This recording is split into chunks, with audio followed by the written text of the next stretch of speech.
Bonjour à tous les gourmands et les gourmandes. Aujourd'hui, on est le 25 novembre et dans un mois, c'est Noël. Alors oui, c'est une période qui est compliquée. Donc bon, cette année, c'est sûr, avec le virus, il n'y a pas de marché de Noël, il y a moins de peut-être de tentations pour grignoter. Mais ici en Alsace, ça reste toujours une période qui est compliquée. Il y aura la Saint-Nicolas, il y aura des petits gâteaux de Noël, ça c'est sûr, hein, vous n'allez pas y louper. Et puis quand on voit ce qu'il y a dans les magasins avec tous les chocolats couronnes et tous les pains d'épices, aïe aïe aïe les kilos. Donc c'est maintenant qu'il faut faire attention. Alors, le jour de Noël et la Saint-Sylvestre, vous m'oubliez, hein, vous faites plaisir, vous mangez normalement, c'est un moment de fête. On a assez galéré cette année, donc on a aussi le droit d'avoir des petits moments de plaisir. Mais alors, maintenant, on essaie quand même de faire attention. Alors, un petit conseil. La semaine, vous essayez de ne pas grignoter, zéro sucre, vous mangez vos fruits pour avoir le côté sucré, éventuellement vous grignotez quelques amandes ou noisettes au moment du goûter si vous avez faim en dehors des repas, tout en faisant des repas correctement équilibrés avec suffisamment de féculents. Vous savez que c'est les féculents, finalement, au repas, qui vont vous aider à tenir pour ne pas grignoter en dehors des repas.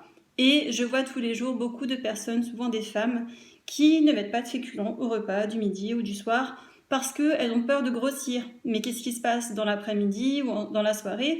Eh bien, elles ont envie de manger n'importe quoi, elles ont des compulsions alimentaires. Donc la solution, c'est bien sûr de ne surtout pas oublier de manger votre riz complet, vos pâtes complètes, du quinoa, du boulgour au moment du repas du midi, à adapter en fonction de votre faim entre 3 et 5 voire 6 cuillères à soupe de féculents donc au repas avec des crudités, des légumes, des protéines pour tenir et ne pas avoir envie de craquer au moment du goûter ou même avant le repas du soir ou après le repas devant la télé.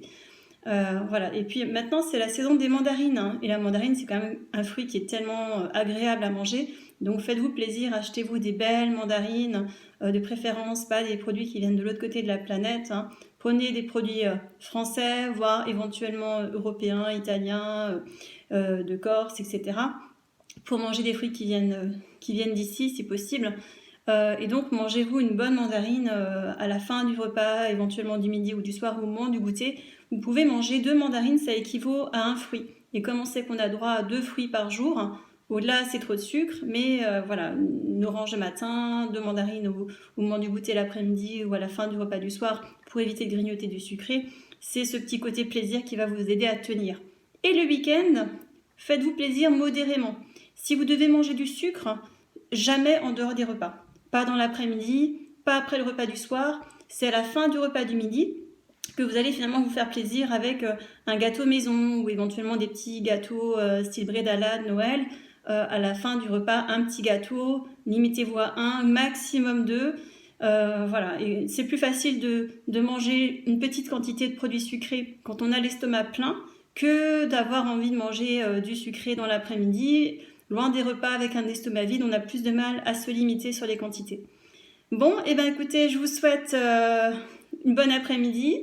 À bientôt, tenez le coup avant les fêtes et puis ben bonne préparation des fêtes. Bientôt les magasins sont ouverts. À bientôt, au revoir.